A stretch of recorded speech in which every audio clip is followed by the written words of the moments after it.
Star Wars Legends was filled with the strongest Force users in the entire Star Wars universe, but according to this new theory, Rey holds a power that even Palpatine didn't have. And a fan-animated short has inspired some new thoughts. Welcome to Star Wars Uplink, your place for everything Star Wars gaming, the TV shows, and the movies. Let's jump in. Just you reconsider playing that message for him. Well, 2023 didn't have a Star Wars movie to really cling to. It was maybe one of the best years for Star Wars in quite some time. We had Star Wars Jedi Survivor, we had Mandalorian Season 3, we had Bad Batch Season 2, we had Ahsoka, and we had Tales of the Jedi, I believe, in there as well. So we had quite a bit of fun that happened in 2023. But no Star Wars movie, except for the amount of leaks and rumors and theories going around with what will ultimately come. 2026 is when we believe things to be coming. It was originally slated for 2025. That's not going to happen, but we're probably going to get an announcement in 2025 with Star Wars Celebration Tokyo. So Star Wars is in this weird limbo area, and it's weird if you compare it to maybe the last 7 years, maybe 6, possibly 10 at the height of everything Star Wars Disney, because as soon as Disney got the license, they kicked into gear around making The Force Awakens and then The Last Jedi, Rogue One, Solo, as well as Rise of Skywalker. So if we look in this time period, it's like, man, it's been quite some time since a Star Wars thing. But if we look at Star Wars as a whole, it's not really that much time. In fact, we're still getting quite a bit of Star Wars. It's true.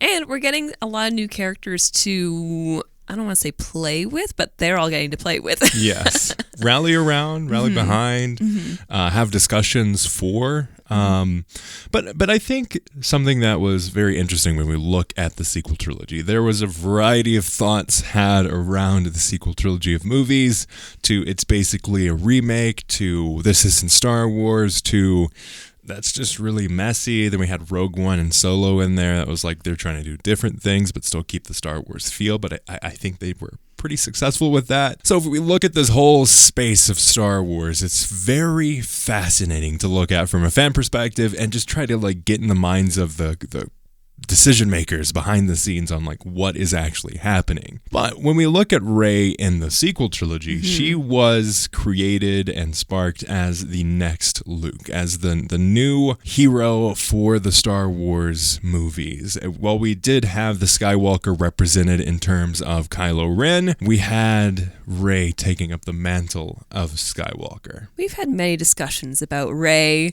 and how we feel about her. She's a very interesting character to put in this position. Came from nothing, also another desert planet, very Skywalker-esque.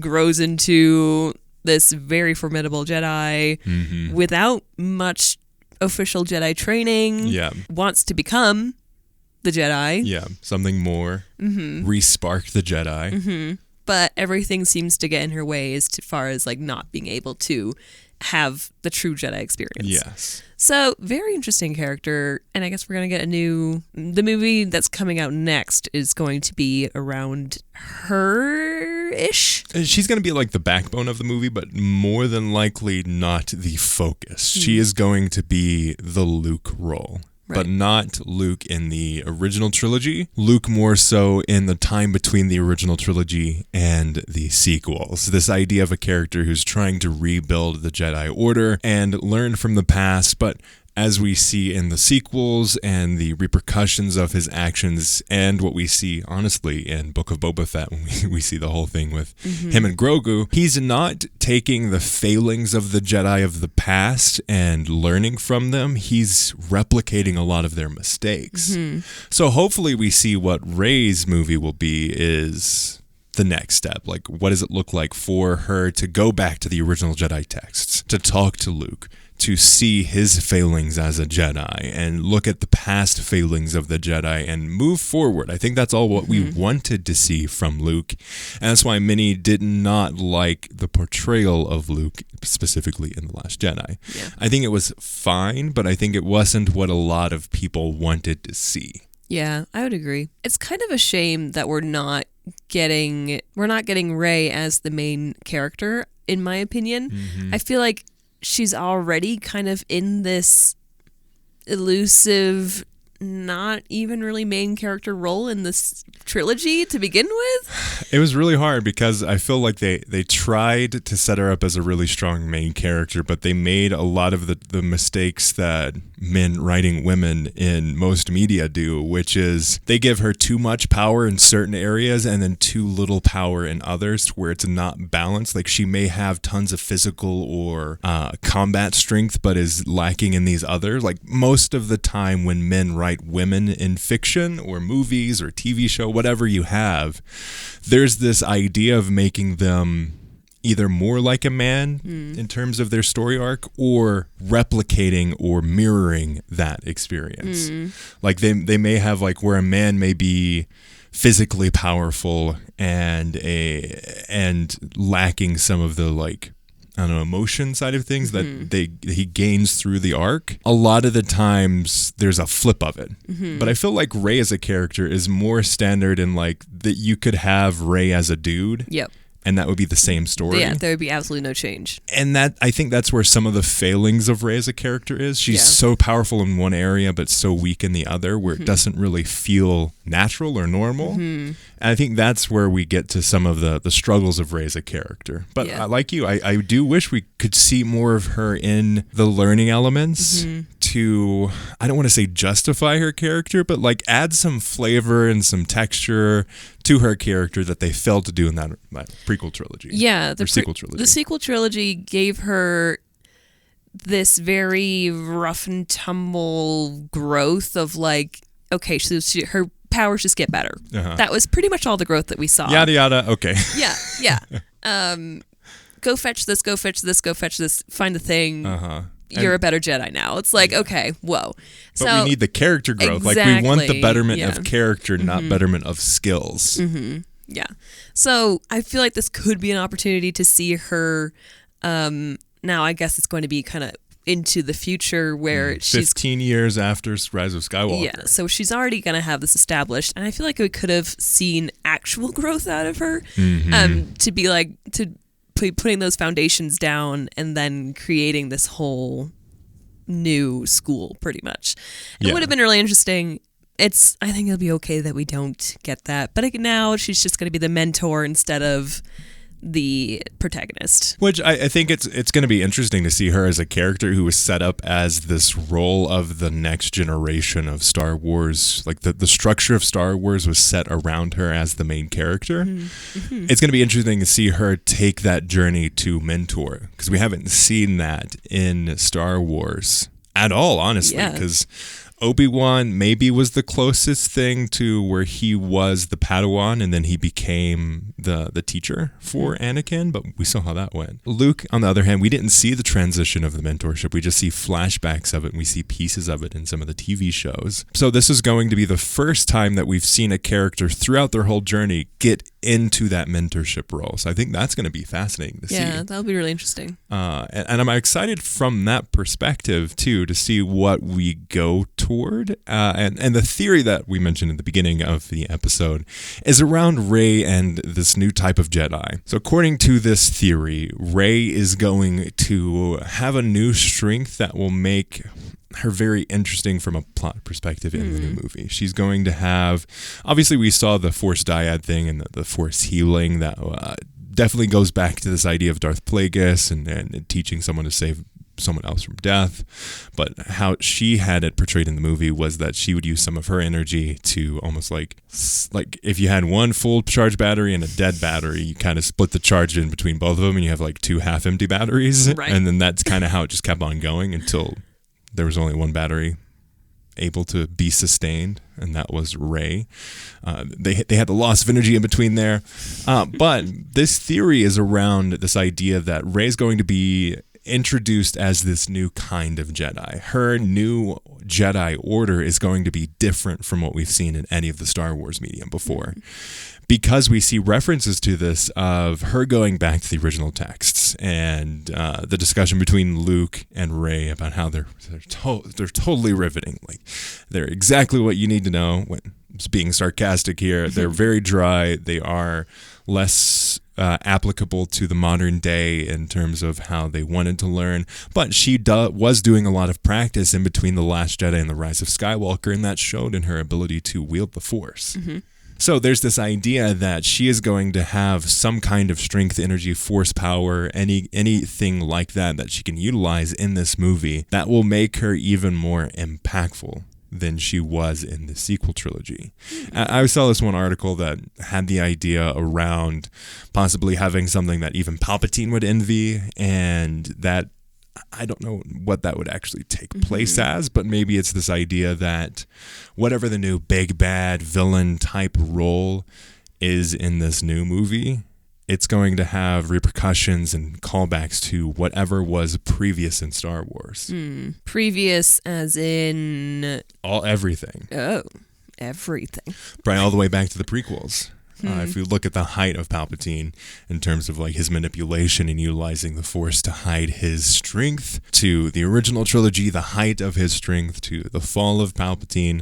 And I think this is the best opportunity to go back and utilize the stupidity of her being Palpatine's granddaughter. We need to see why that decision was made and how the ghosts of that are showing up in this new movie. I hope that they don't pull too much as far as the bad guy goes with Palpatine or whatever the antagonist. We don't need another clone of Palpatine. We don't need it. We don't need it at all. But it would be interesting to see Rey struggling with that past, with that generational trauma of Palpatine being a part of her genetics. That would be really fascinating. And almost like a Harry Potter Wizarding World thing where you really repress your abilities. Maybe that shows up in other ways. But I think in terms of the big bad, it could be something entirely new. A lot of people are talking about maybe the Rakuten Empire, maybe the Yuzan Vong, or something else. But I think they could also go back to, maybe they utilize those books in some way, some level of teachings in those books where they set up the new Jedi Order. Maybe on that planet is a deeper, darker, dark side force that they have to come to terms with, or is a pull toward corrupting the minds of the two people that are rumored to be the main characters. I think that could be interesting, that they open these books and they find these things and they see where the Jedi were saying, hey, don't do this, and then obviously they go do that. Yeah, it could be another thing where maybe Rey's setting up the school with someone else, and that person... It's rumored maybe Finn, possibly. Right. Would Finn go to the dark side? I don't think so. I don't think he would. That would be interesting. That would be interesting. But I do think that Finn is going to finally have something to do that is beyond yelling Rey's name, and could be during that 15-year period he learned to utilize his Force sensitivity that they set up and did nothing with in Rise of Skywalker. Yeah. Poor guy. Yeah, I think that could be interesting. Adam Driver has said he's not going back to Star Wars, so we're not going to do he's down. Another Kylo Ren, and I think that would be great to step away, like use this as an opportunity to clean the slate, introduce some new characters while guiding the previous characters that we had into something interesting. I think that could be cool. And to let someone stay dead. That'd be great. That would be awesome. Because... that is probably the biggest thing that happened since Disney bought Star Wars, was this lessening of danger, death, and damage. Because we see in Obiwan, stab through the gut, we're going to do it twice, and they're all going to live. Sorry, Qui-Gon, but this is how the Star Wars works now. And then in Ahsoka, Sabine gets stabbed, boom, perfectly fine. They don't need to stab these things. It's just lessening, like, anyone that could have died previously could still be alive.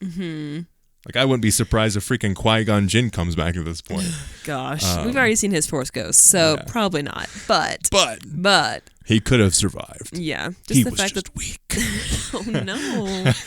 Just the fact that they've been able to, like, get away with these things and kind of hold that as like a backup, like, well, just in case. Yeah, unless someone freaking gets their head chopped off on screen, they could still be alive.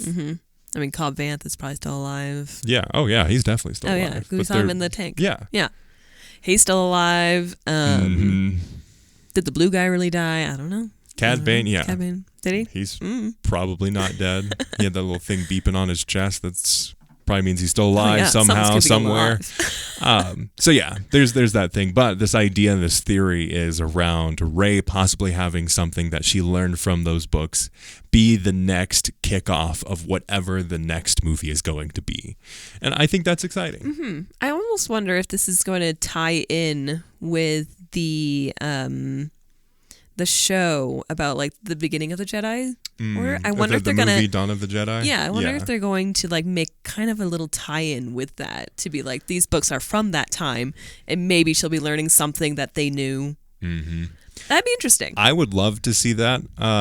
As we were talking about in our look back on 2023, there's this correlation and this idea around cloning early on in the timeline. There was a big connected string of things of like what was happening around cloning, both in the Mandalorian as well as what happened in the Bad Batch. So I think that could be what we see forward was like we have these jumps through timelines, but there's a piece that we see, like it could be introduced in this Rey movie and then explained further in the Dawn of the Jedi, and then that piece in Dawn of the Jedi could be picked up later on. So there's this like cycle of the story. Yeah. Lately we have been seeing this like theme, like some kind of theme going on with all the shows and things, and so it'd be really interesting to see if they continue stuff like that within like several years worth of Star Wars that comes out, or I don't know. I'm just curious. I'm curious where they're going to take all of that. Yeah, it could be interesting. Switching gears a little bit, though, talking about looking back at the different eras and timelines and ideas in Star Wars, there were a group of fans that got together and recreated the fight between Obiwan and Anakin from Revenge of the Sith, the big iconic scene, and they recreated it in the style of the Clone Wars animated show. Oh. So they have this really awesome short. We'll link it in the description here. Definitely go check it out. It's super freaking awesome. But it made me start wondering of like, could we see more of this idea? Like, what would it look like to go and revisit some of these scenes and expand on it a little bit and give it some extra texture, give it some extra flair, maybe jump in between other things that were happening at the same time that it didn't make sense to put in the movie. And I think the perfect format would be Tales of the Jedi with this. What are your thoughts? First of all, I love fan-made things. Yes. As a fan creator myself, yeah, I'm all here for it. I just think we can add so much flavor to somewhat sterile things or things that have just been overlooked, or I don't know. We see things that that maybe that wasn't necessarily there, but we can add that to it. I don't know. I think fan stuff is great. I think it's a great idea for Tales of the Jedi to take on. I think it will push their boundaries, and I think it'll give them not necessarily direction, but maybe it'll just kind of spark a little flame to be like, oh, this is what we could be doing. You know, like this is, we don't have to make super new things. Honestly, if you look at the Ahsoka part of Tales of the Jedi, like it didn't add a whole lot of things. It made the timeline more complicated because Ahsoka's timeline actually got adjusted from the book origin. Like there's 3 different ways that Ahsoka attacked her first Inquisitor, and who knows which one's which. That's so like history though. Yeah. It's totally Dave Filoni, honestly. So there's this idea of like, honestly, what I would like to see more of is a return to these ideas, these key moments, and fleshing it out. Maybe starting with like the key moment and then going past it. Like what are the next steps that they had to do with this story that they were telling? Like what does it look like for them to have this experience and go a little bit deeper? Or like, honestly, my biggest gripe with the Tales of the Jedi is they didn't have enough time. And they jumped in between too many things. I think each season of Tales of the Jedi should just be one story. And that one story, like, I loved the Count Dooku Qui-Gon Jinn stuff, but I feel like they didn't get enough time with each of those moments to make it impactful like it should have been. Right. It's like what I understand that this is trying to prove a character point, but we never really got to see that come to fruition. Yeah. Like I think it would be interesting. Like they tried to tell different stories with the same through line, the same messages throughout this different parts of Count Dooku's life, but I feel like they didn't quite give enough detail and texture that they could have done if they did the whole season about that. And then the Ahsoka stuff, it was kind of like, yeah, we've seen this before. Didn't add a whole lot. Baby Ahsoka's super cute, which we probably all figured. So there's a lot of stuff like that, but I think going back to those key moments could be interesting and taken a little bit further. We saw the reverse of this with Ahsoka and retellings of Clone Wars in live action. I think that was fascinating to see. So I think it could work in the reverse, but also take it a little bit further. What do you think? It's becoming a very Star Wars thing in a way to back up and go forward within the stories that we know. So I think it would be totally valid. Like, I think it's so fascinating, and it's something that we all can like really get behind, as far as like, it's a story we all know, but it's something that we might not have known about a specific character. And I feel like that's what Tales of the Jedi really should be. It should be a fleshing out of what we might have missed, or even just all these Jedi that we see walking around in the background. It's like, who are they? Yeah. Like, don't they have a story? Like, come on. Yeah, I feel like fleshing out that background, like you're saying, the Jedi walking past that scene, they could do something further. And maybe Count Dooku and Ahsoka were just the starting points. They're like, this is the ideas that we can have. Let's keep the animation team going. Let's keep the sword sharpened, like everything kind of like nice and lubricated, and like the team is still working on things together, so when it's time for them to go further, they still can, and it's not starting from scratch. And maybe the future stuff is like, what does it look like to have a story on Quinlan Vos? What does it look like to have maybe another story with Thrawn, more typical of the Thrawn stories that we see in the books? What does it look like for maybe this completely new character that was introduced in The Mandalorian or Andor or Ahsoka or what have you? Take those ideas, take those characters and flesh it out a little bit. Bring it to the forefront a little bit more. I mean, the idea around Star Wars is this is a lived-in world. This is a world that has been going on for centuries, and we're just getting started. Like, we're hopping into the middle of the story, and then we're fleshing things out back and forth in between that. That's why you have the Star Wars timeline of like, we're going to flesh out here, and it's going to be a story that we don't start at like the beginning of any story.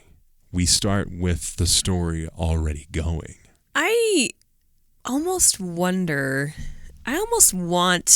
the Tales of the Jedi to be more clear about what its goal is. I feel like we get a lot of these shows that's like, oh, it's Ahsoka, it's Obiwan, it's this. And it's like, okay, we generally get an idea of what the show is based on the title. Yeah. So unfortunately, yes. Yeah. Tales of the Jedi is specifically vague. And I actually appreciate that.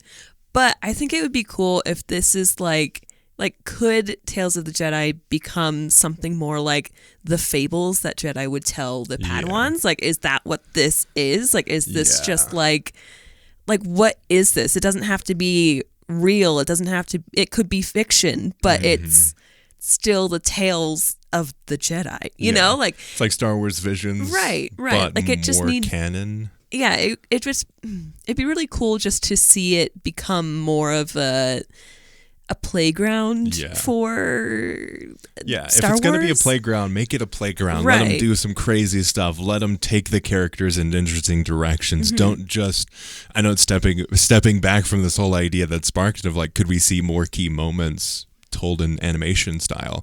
What if it is stepping away from that and bringing some crazy ideas into the animation front to flesh out these characters that we may not know or that we may know? Just go off the walls with Crazy Train. Let them truly experiment with the characters and the medium and the storytelling. Do stuff in animation that you couldn't do in live action. True. I think that could be cool. Yeah. I think I just want more creativity out of the stories themselves. Yeah. Honestly, what I want out of Star Wars in general is more complete stories. Like Andor, they know exactly what they're going to be. Yep. Ahsoka is like, we're going to make a show that could be 7 episodes and that's it. Or it could just be 28 seasons where everything happens but nothing happens. I would love to see some more complete stories in Star Wars. Like the original trilogy was a complete story. Yes, it did set up for things for the future, but you can watch those 3 movies and be satisfied. You can watch A New Hope and be satisfied. Same with prequels. You can watch... honestly, you can watch Phantom Menace and be satisfied. Like it's so separate from the other 2 that you can kind of just watch that one. But the prequels, yes, it's pulling things from the original trilogy and fleshing it out more. But you can sit with those 3 movies and be satisfied. The prequel trilogy struggles with us a little bit, mostly because of the lack of direction and knowing where they were going to end, because that's not J.J. Abrams' thing. He knows how to start things. He does not know how to finish things. So bringing him in on a project to finish something, not working. But if we look at Solo, a Star Wars story, that knew exactly what it was going to be. It is a standalone story. Yes, does it set things up for the future? 100%. You can watch that and be satisfied. Same with Rogue One. Yeah, they're fleshing stuff out with Andor, but you can watch Rogue One and be perfectly fine with just that. So I would just love to see more of this, like, we're going to set up the pillars of Star Wars that are going to flesh out in these specific ways, and then we're also going to have like Ahsoka that's going to run as long as they need it to, or Mando, which is going to run as long as they need it to. But I think there is an opportunity for Tales of the Jedi to start telling those complete stories and jumping in between these different eras. And I think that's kind of where people like us, the fans, actually can shine. Yeah. I feel like we see a direction and be like, I actually think it could end like this. Yeah. Sometimes I think that these guys up in their tall towers of Yeah. like more beating. It's in California, so it's like not like tall towers. It's like large expanses in a tiny office in this huge parking lot. Right. Yeah. They're just over here talking, being like, what would fans like? What would they want this to be like? Blah, blah, blah. What can we make this one movie about? It's like, I feel like we as fans see the bigger picture a little easier. Maybe that's grand thinking, but. And hopefully Dave Filoni in his current role will help fix that. But we shall see. Let us know, though, in the comments below if you're watching this on YouTube, or contact at uplinkpodcast.com. Would love to have that discussion with you. What do you think around this idea of Tales of the Jedi and telling more of these stories in animation? And what are your thoughts on Rey possibly being much more powerful in this new movie? Let us know in the comments below. As always, thanks for listening, and may the Force be with you.